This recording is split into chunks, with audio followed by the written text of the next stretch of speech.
बिस्मिल्लाहिर्रहमानिर्रहीम अस्सलाम वालेकुम सामिन मैं जी ए साकी हूँ। आज 17 जनवरी 2026 का दिन है। मौसम और दरियाओं के हवाले से आपको अपडेट कर देता हूँ। एक ताकतवर बारिशी सिलसिला है जो कि पाकिस्तान भर में असरअंदाज होगा और कल से वो मगरबी सिलसिला दाखिल हो चुका हुआ है और किन इलाकों में बारिश होगी कल भी मैंने डिटेल के साथ इसी यूट्यूब चैनल चश्मे साकी पर बताया था। अब भी मैं आपको बता देता हूँ कि नई डेवलपमेंट क्या है और धुंध के हवाले से और सूरज कब निकलेगा, क्योंकि इस वक्त भी पंजाब में धुंध छाई हुई है और मुख्तलिफ इलाकों में बिल्कुल समा जो है वो इस तरह का है कि जैसे कोई ऊपर चादर तनी हो, इस तरह की सूरत हाल है। तो ये सारे डिटेल बताता हूँ। बाकी इस्लाम मुतासिर के हवाले से कोई नई खबर नहीं है, वही खबर है कि पहले मैं आपको बता चुका हूँ कि फ़ंड की कमी की वजह से या फ़ंड की अदम दस्तियाबी या बैंक ऑफ पंजाब के जो हैकर्स ने हैक कर लिया था उनके 98 अरब रुपया मुबैना जिस तरह की खबर आ रही है, तो उसकी वजह से कुछ ताख़ीर हो रही है। बाकायदा गवर्नमेंट ने ऐलान नहीं किया कि जो कंपनसेशन या रिहेबिलिटेशन का अमल है उसको बंद कर दिया हो, तो ऐसा फ़िलहाल कोई ऐलान नहीं है। तो आगे चलकर मैं थोड़ी बात करता हूँ इस पर भी। तो आपसे गुजारिश है कि मेरे इस यूट्यूब चैनल चश्मे साकी पर जो नए दोस्त सबाब हैं वो इसको सब्सक्राइब करें। बहुत शुक्रिया जो कर चुके हैं उनका भी शुक्रिया, न्यू सब्सक्राइबर्स को वेलकम कहता हूँ। कल भी मैंने आपको बताया था कि 2026 में गैर मामूली बारिशें होंगी और बड़े सैलाबों का खतरा, जिस तरह से इदारे पहले अलर्ट जारी कर चुके हैं। लेफ्टिनेंट जनरल इनाम हैदर जो चेयरमैन एनडीएम है वो भी खबरदार कर चुके हैं और डीजी आईएसपीआर जनाब अहमद शरीफ चौधरी साहब भी इस हवाले से एक प्रेस कॉन्फ्रेंस में एक सवाल के जवाब में इयादा कर चुके हैं कि इस दफ़ा 22% ज़्यादा बारिशें हैं। तो जाहिर सी बात है अब जनवरी में भी बारिश है, फरवरी में, मार्च में, तो आगे चलकर तो मानसून, प्री मानसून या पोस्ट मानसून, तो ये सारा जो आगे आएगा दिन आएंगे या जितने भी महीने आएंगे उनमें गाहे बगाहे बारिशों के सिलसिले होंगे। तो बहरहाल अब जो 16 जनवरी से बारिशों का एक सिलसिला दाखिल हुआ है तो उसमें आइंदा हफ्ते यानी ये इसी हफ्ते की उन्होंने बात की और आगे चलकर भी बात की है, क्योंकि ये 16 जनवरी से लेकर 23 जनवरी तक बारिशों का सिलसिला रहेगा। तो इसमें 16 से 19 जनवरी गिलगित बल्तिस्तान, खैबर पख्तूनख्वा, कबलाई इलाके और कश्मीर में बारिश होगी। उसके इलाकों का नाम लेना काफ़ी लंबी वीडियो बन जाती है। और फिर 18 से 20 जनवरी में मरी, गिलियात, रावलपिंडी, इस्लामाबाद वगैरह के गोरबो जवार में बर्फ़बारी भी है और बारिश भी है। फिर 20 से 23 जनवरी में यही गिलगित बल्तिस्तान, कश्मीर, मरी, गिलियात, रावलपिंडी वगैरह और पंजाब के अक्सर और बेशतर अजला में कहीं तूफ़ानी बारिश, कहीं हल्की और कहीं मुतदल बारिश या मौसम अबरालूद रह सकता है 20 जनवरी से 23 जनवरी के दौरान। और फिर ये खैबर पख्तूनख्वा के ज़ेरी इलाके भी बारिश की ज़द में रहेंगे इसी यानी 20 से 23 जनवरी के दौरान। फिर 23 जनवरी को जो है वो ऊपर शुमाली इलाका जात में शदीद किस्म की बर्फ़बारी मुतवक्के है और 21 से 22 जनवरी के दौरान बलूचिस्तान के मुख्तलिफ इलाकों में बारिश का इम्कान है। और फिर 22 से 23 जनवरी में जो है सिंध में बारिश का इम्कान है, जिसमें वो नाम मैं बता देता हूँ: कराची, हैदराबाद, दादू, जैकबाबाद, नौशहर, फिरोज, कश्मोर, लाड़काना, शहीद बेनज़ीराबाद, मीरपुर ख़ास, घोटकी वगैरह, इन इलाकों में बारिश का इम्कान है। और फिर बलूचिस्तान के मुख्तलिफ इलाकों में बारिश का इम्कान है। तो कुल मिलाकर हम कह सकते हैं कि जो 16 से कल जो सिलसिला शुरू हुआ है ये 23 तक रहेगा और पंजाब में इसका जो ज़्यादा असर है वो 20 जनवरी से 23 जनवरी के दौरान बारिश रहेगी। बाकी इक्का दुक्का मकामात पर जो बादल हैं वो रहेंगे या अबरारूद मौसम वगैरह रहेगा।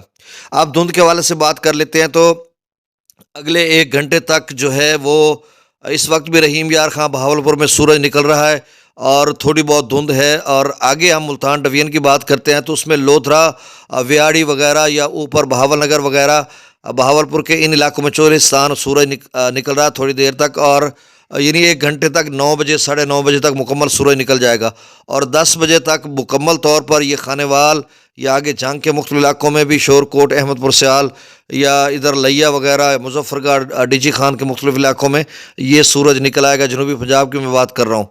और फिर 11-12 बजे तक जो है वस्ती पंजाब, साहिवाल डिवीजन या ऊपर फैसलाबाद डिवीजन, सरगोदा और इसके अलावा जो है गुजरात डिवीजन में या लाहौर डिवीजन वगैरह, गुजरांवाला डिवीजन, इन इलाकों में भी 11-12 बजे सूरज निकलना शुरू हो जाएगा और 12-1 बजे तक मुकम्मल सूरज निकल आएगा। पंजाब भर में तकरीबन 1-2 बजे के करीब सूरज निकल आएगा।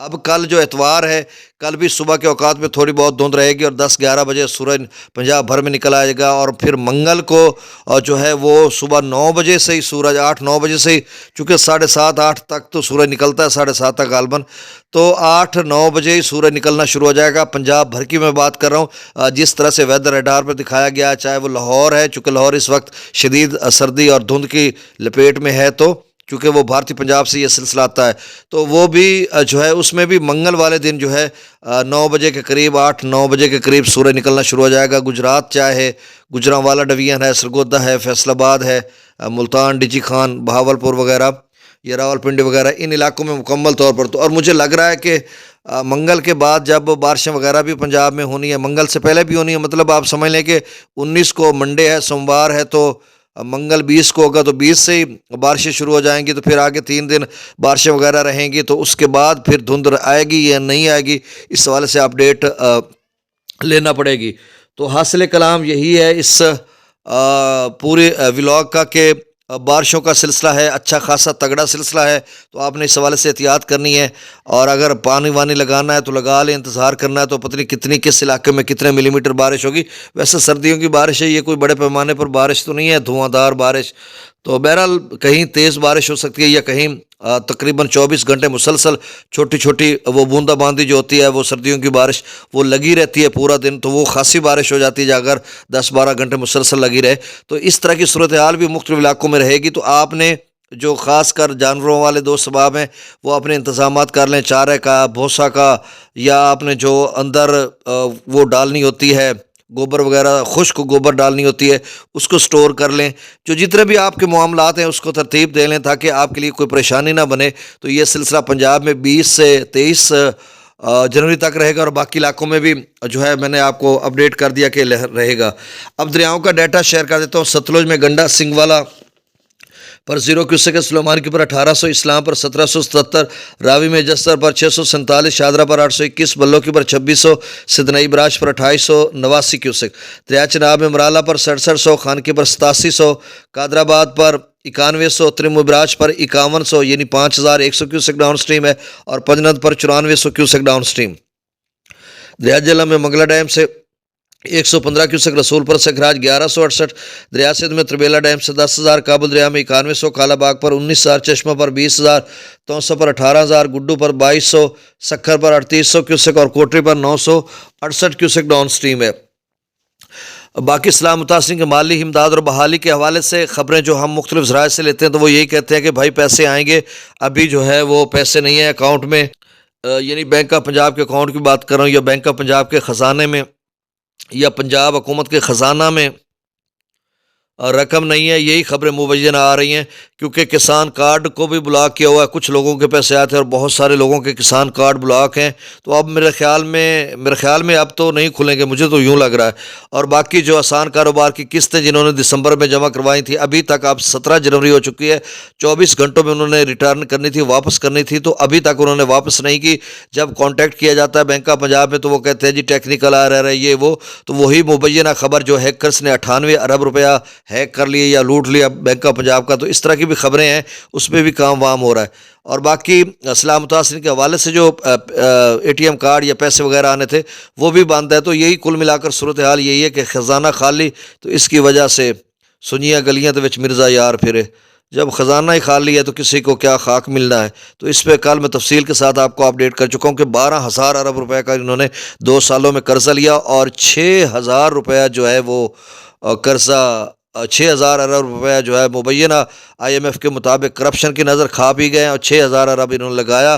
तो ऐसे में 50 अरब की क्या वैल्यू है जो इस्लाम मुतासरा को दिया गया, उसमें से 20 अरब रुपया जो है वो सिर्फ हकदारों को मिला, 30 अरब रुपया ये यार दोस्त सारे ब्यूरोक्रेसी, महकमा रेवेन्यू, ये सारे रल मिलकर खा पी गए। तो इसको कौन पूछेगा। बड़े पैमाने पर इस हुकूमत का करप्शन या बेज़ाब्तियों के बारे में कोई इंटरेस्ट ही नहीं है, सिर्फ इंटरेस्ट ये है कि तजावज़ात, इसको गिरा दो, उसको गिरा दो, रक्षा रेडी, ये वो, चलान 2,000 रुपये। कल एक दोस्त मुझे मिला, वो कहता है यार मैं 1600 रुपये मेरे पास था। मैं और मेरी बेगम और बच्चा हम लोग दवाई लेने गए हुए थे, तो मेरा कार्ड भी नहीं था, हेलमेट तो मैंने पहना हुआ था, वो कार्ड मतलब ड्राइविंग लाइसेंस नहीं था। तो उन्होंने रोक लिया, उन्होंने कहा 2000 जुर्माना। मैंने सारी जेबें उनको उल्टी करके दिखा दी कि मेरे पास 1600 है और मैंने पैसे लेने हैं दवाई के, पैसे हैं सिर्फ दवाई के। उन्होंने कहा जी 2000 का जुर्माना है, अब 500 हमें दे दें और बाकी की आप दवाई ले लें, नहीं तो हम आपको जुर्माना करते हैं। फिर मैंने 500 उनको दिया और 1100 लेकर आगे गया और दवाई के भी कम पैसे पड़ गया। और बस मैं अब क्या बताऊं आपको, उसका ये हाल था। तो भाई आपने मोटरसाइकिल का जुर्माना 2000 कर दिया, किसी गरीब को आपने रहने देना है? अल्लाह हाफिज़।